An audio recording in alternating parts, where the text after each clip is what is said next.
And now for my next number, I'd like to return to the classic. My name is Todd Parks. This is Parks in Education, where we talk tech for teachers. And today I want to do a quick tutorial on contacts. I was a math teacher for 18 years, and I have a brand new job as a teacher trainer of instructional technology.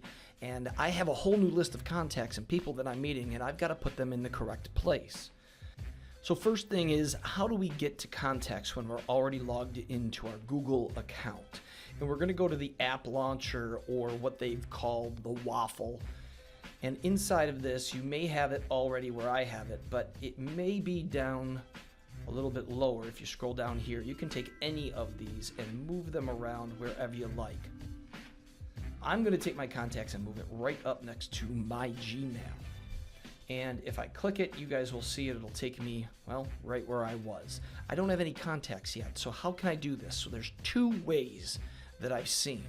One is just create a contact. Put in all the information and they will pop up, and that email address and that phone number, it will be there with the person's name for you. That's a quick one if you want to do it yourself. The other way that I really like is go into your email.